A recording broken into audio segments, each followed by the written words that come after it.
Hoje trago ao canal do YouTube da Certform uma matéria de finanças empresariais. O WACC, ou seja, o pilar das decisões de investimento. WACC, custo médio ponderado do capital, ou Weighted Average Cost of Capital. Para que é que serve o WACC? Qual é a sua importância e como é que ele se calcula, mesmo considerando empresas que não são cotadas em bolsa de valores? Mas antes quero começar por lhe agradecer o facto de estar a visualizar este vídeo. Sejam muito bem-vindos à Certform Escola de Formação Prática. Eu chamo Miguel Fragoso, sou economista e contabilista certificado e sou formador nas áreas da contabilidade, fiscalidade, finanças empresariais e gestão de negócios. Na Certform Escola de Formação Prática pode ter acesso a vários cursos de formação fortemente práticos. Para conhecer todos os cursos que atualmente disponibilizamos, quer seja na forma e-learning, quer seja na forma live streaming, pode consultar o site da Certform em certform.pt, onde vai ter acesso a todos os cursos e-learning. A partir do momento em que faz a sua inscrição num curso e-learning, são-lhe atribuídas as credenciais de acesso à plataforma e pode imediatamente iniciar o seu percurso formativo e fazê-lo ao seu ritmo, claro, a partir de qualquer parte do mundo. Os cursos ministrados na forma live streaming funcionam com sessões síncronas, ou seja, sessões em tempo real, e estas formações, elas têm, assim, uma data de início marcada e no calendário que está no site da Certform, pode consultar as datas de início dos cursos de formação live streaming da Certform. Quer seja e-learning, quer seja live streaming, os cursos podem ser feitos a partir de qualquer parte do mundo.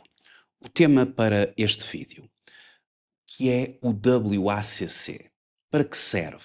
Como se calcula? Bom, o WACC, Weighted Average Cost of Capital, ou custo médio ponderado do capital, é uma métrica que representa o custo médio ponderado do capital de uma empresa e é fundamentalmente a taxa mínima de retorno que um projeto de investimento deve gerar para criar valor aos acionistas e aos credores.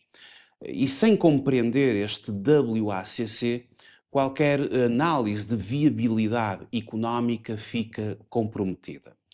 A relevância do WACC transcende aquilo que é uma simples análise financeira de caráter tradicional. Ou seja, com o WACC, nós podemos utilizá-lo, por exemplo, como uma taxa de desconto em avaliação de empresas, quando se utiliza o método dos fluxos de caixa descontados. Pode ser utilizado na análise de projetos de investimento. Pode ser utilizado, por exemplo, na determinação do valor económico agregado, o denominado EVA, para medir se a empresa está a criar ou a destruir valor. E, portanto, é sim uma métrica que conecta a estrutura de capital à criação de valor. O WACC, por exemplo, é muito utilizado em avaliação de imóveis, por exemplo. Ou seja, é ampla a sua utilização no domínio financeiro. E o cálculo deste WACC, ele considera três componentes fundamentais. Em primeiro lugar, uma empresa financia-se através de capital próprio e de dívida. Um mix, uma mescla entre as duas formas de financiamento. E para calcular o WACC, nós temos que ter o custo do capital próprio, o custo de oportunidade dos acionistas ou sócios, o custo da dívida e os pesos relativos de cada fonte de financiamento na estrutura de capital. E para melhor exemplificar tudo isto, vejamos o seguinte exemplo prático. Temos uma empresa que opera no mercado de Espanha, opera em Espanha, e fiz aqui o cálculo do seu WACC para o ano de 2023 e para o ano de 2024. E para tal, E começando aqui com 2023, porque o raciocínio para 2024 é exatamente o mesmo, temos métricas distintas. Em 2023, a empresa tem um capital próprio de 23 milhões e uma dívida financeira de 18 milhões. Ou seja, a estrutura de financiamento desta empresa, se fizermos as percentagens, dividindo o capital próprio pelo total das fontes de financiamento, 56,10%. Dividindo a dívida financeira, portanto, aquela dívida sobre a qual recaem juros, a dívida que tem um custo, essa dívida a dividir pelo capital próprio mais a dívida, 43,90%. E, portanto, maioritariamente a empresa é financiada por capital próprio, mas a dívida tem aqui um peso bastante relevante. Veja-se que para 2024 há uma alteração destes pesos, o capital próprio fica mais reforçado em relação à dívida. Mas mantendo-nos aqui em 2023, precisamos de calcular o custo do capital próprio. Sim, o capital próprio tem um custo, que é um custo de oportunidade. Os acionistas, no caso da sociedade anónima, os sócios, no caso da sociedade por cotas, eles têm de exigir um retorno mínimo à empresa, porque assumem um risco e esse risco tem que ser remunerado. Claro que é um custo implícito, mas ele tem que ser calculado. E para determinar o tal custo do capital próprio, o tal custo de oportunidade dos capitalistas, acionistas ou sócios, utilizamos para tal o modelo CAPM, que é o Capital Asset Pricing Model, ou o modelo de precificação de ativos, em que o custo do capital próprio ele é dado por uma fórmula, e essa fórmula engloba três componentes. Uma componente de uma taxa de juros sem risco, podem ser as obrigações do Tesouro, do Estado, portanto, neste caso para Espanha. Depois vamos ter de determinar um beta e um prémio de risco de mercado, cada qual com a sua função. Em relação a uma taxa de juro sem risco, consideramos aqui 3,30%, 3,3%. Quanto ao prémio de risco de mercado, e considerando que estamos aqui no domínio do Estado espanhol, em Espanha, e essa taxa de juros sem risco também foi em sintonia com Espanha. Relativamente ao prémio de risco de mercado, o Equity Risk Premium, 5,51, mas como é que chegamos a esta métrica? Através das bases de dados que nos são fornecidas, nomeadamente pelo professor Damodaran. É preciso verificar o ano em que estamos a estudar, não é? E no arquivo que nos é proporcionado no site Damodaran, temos aqui para o âmbito das finanças corporativas, das finanças empresariais, o histórico de um amplo conjunto de métricas, entre os quais os risk premiums for other markets, onde Espanha estará, obviamente, porque ele tem aqui informações para Estados Unidos, Europa, Japão, mercados emergentes, e temos aqui toda a história, não é? 2024, 2023, 2022, 21, por aqui fora. E, portanto, pegando nestas folhas de cálculo, por exemplo, 2024, aqui a folha de cálculo para 2024, considerando Espanha, Equity Risk Premium, e temos aqui os vários países, não é? Portanto, depois nós podemos consultar relativamente a cada país, e aqui o Equity Risk Premium, com a metodologia CDS 4,87. Este é para 2024, não é? Portanto, eu tenho que ter a folha de cálculo também para 2023. 2024 está ali 4,87, a folha de cálculo para 2023 do Damodaran para o mercado espanhol apresentava uma taxa, um Equity Risk Premium de 5,51, portanto mais arriscado face a 2024. Portanto, e neste sentido, já temos duas métricas fundamentais: a taxa de juro sem risco, de acordo com obrigações do Tesouro, o Equity Risk Premium, e preciso agora de um beta. E o que é que vem a ser o beta? Eu vou à procura do beta desalavancado. O beta desalavancado representa apenas o risco operacional do negócio. É como se todas as empresas do setor operassem sem dívida, financiando-se exclusivamente através de capital próprio. E, portanto, o beta, assim, desta forma, ele mede a volatilidade intrínseca da atividade, independentemente da forma como cada empresa se financia. E no nosso caso, consultando uma vez mais da Modern, as suas bases de dados, e tendo em consideração o setor de atividade onde esta organização, esta empresa opera, folha para 2023 e depois temos que ter a consulta para 2024. Eu disse no início que esta empresa é um retalhista especializado e, portanto, utilizamos aqui o Retail Specialines, uma linha especializada de produtos onde esta empresa comercializa. E, portanto, este é o setor mais aproximado, mais adequado e, portanto, 1.17 de beta unlevered, desalavancado, para o ano 2023. Já agora, para 2024, eu tinha que ir à folha de 2024, retirei lá do site da Modern e, exatamente no mesmo setor, o Retail Specialines, temos um beta de 1.43, bastante mais elevado, portanto o risco setorial aumentou bastante. Aqui foram analisadas para este setor muitas empresas, 111 empresas aqui da Europa relativamente a 2024. Portanto, vamos trabalhar com este beta 1.17 2023, 1.43 2024, mas eu agora estou focado aqui em 2023. Calculo agora uma relação entre dívida e capital próprio, o Debt to Equity Ratio, 78,26. Temos uma taxa efetiva de IRC da empresa, de Imposto sobre o Rendimento das Pessoas Coletivas, de 25%. E agora vamos proceder àquilo a que se chama a alavancagem do beta.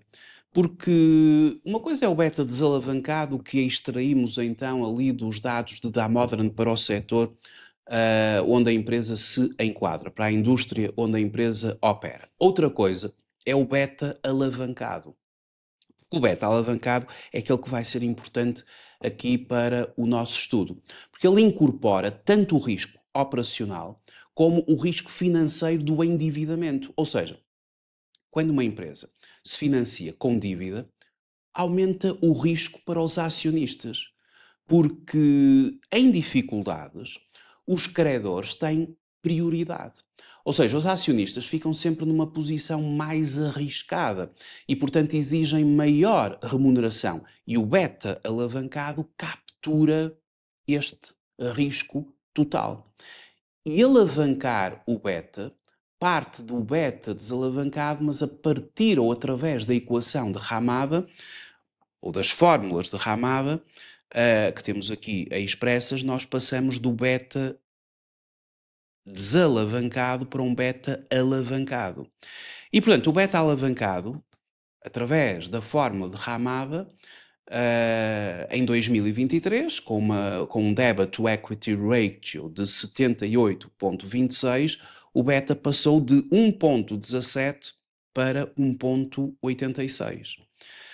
E, portanto, considerando agora o cálculo do custo do capital próprio, já temos os ingredientes todos para proceder ao cálculo do custo do capital próprio, o KPE, pelo modelo CAPM, será a taxa de juros sem risco mais o beta alavancado vezes o prémio de risco de mercado.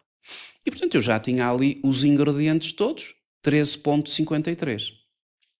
Depois temos o custo da dívida, que é outra componente necessária para calcular o custo do capital próprio, custo médio ponderado do capital próprio.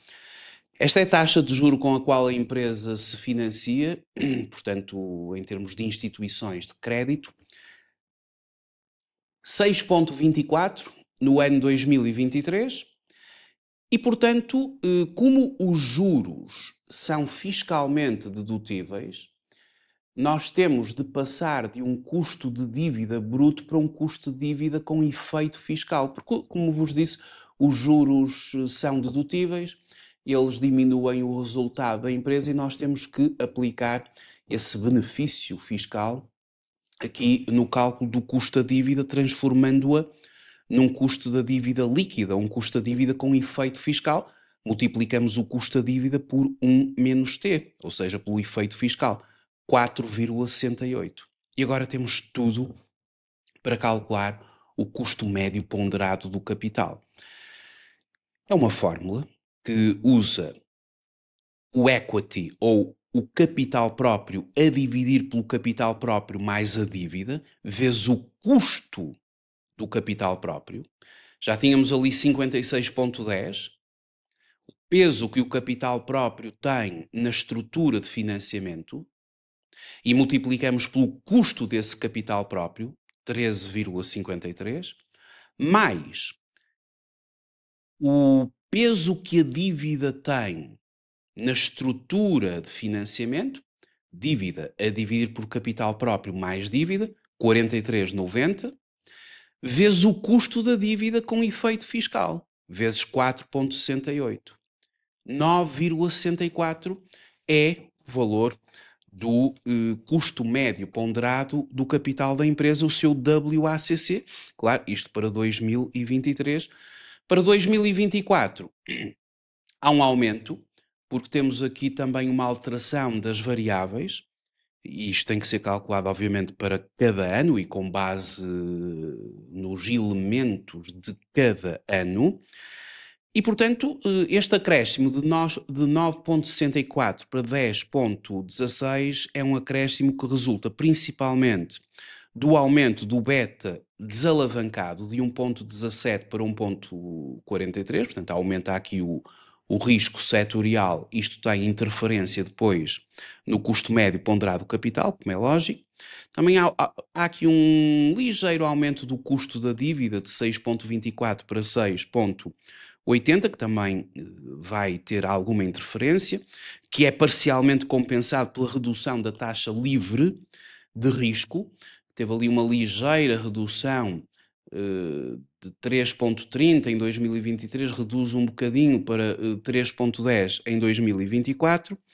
E também há aqui, em 2024, apesar deste aumento muito elevado do beta setorial e do aumento, obviamente, do beta desalavancado, o efeito não foi assim tão elevado no aumento do WACC, aumentou, mas não aumentou assim muito, apesar de que em análise de sensibilidade pequenos aumentos têm um impacto muito grande depois nos resultados finais, nomeadamente na avaliação de empresas, e portanto é sempre importante depois em análises de sensibilidade termos esta consideração dos ligeiros aumentos e o impacto tão grande que eles vão ter em resultados finais, mas de qualquer forma não foi assim tão elevado porque a estrutura de capitais ela enquadra 63,41 de peso de capital próprio e 36,59 de peso de dívida, ou seja, a dívida em termos do seu peso diminuiu em 2024 em relação a 2023. Claro que a dívida ou uma empresa estar alavancada é aquilo que resulta de um beta desalavancado, quando é transformado num beta alavancado, aumentar. E, portanto, aumenta o risco porque a empresa com dívida é uma empresa que oferece mais risco ao investidor. Temos assim o WACC calculado para os 2 anos. Ele vai ser agora muito importante, nomeadamente para avaliarmos a empresa pelo método dos fluxos de caixa descontados. É uma métrica também muito importante para o EVA, ou seja, para o valor económico agregado e avaliar se a empresa cria ou destrói valor. E é também uma métrica muito importante para projetos de investimento, avaliação de investimentos reais. Só que, e só para terminar, quando estamos a fazer uma análise de investimentos, a avaliar, o WACC para um investimento não é necessariamente o WACC que acabamos de calcular para a empresa como um todo. Porque num projeto de investimento, a estrutura de capitais desse projeto não é necessariamente igual à estrutura de capitais da empresa, não é? Esta empresa tem uma estrutura de capitais, como vimos, a relação, o mix entre capital próprio e dívida, mas um projeto de investimento que esta empresa vai desenvolver pode não ter necessariamente esta estrutura de capitais, pode recorrer mais a dívida ou mais a capital próprio, e, portanto, em função dos elementos específicos do projeto de investimento, da sua estrutura de capitais, temos de calcular o seu próprio WACC. E, portanto, não confundir o WACC global da empresa com o WACC, por exemplo, de um projeto de investimento daquela empresa. Temos que calcular os dois em função da estrutura de capitais de cada um. Muito obrigado por ter visualizado este vídeo. Até uma próxima oportunidade. Até breve.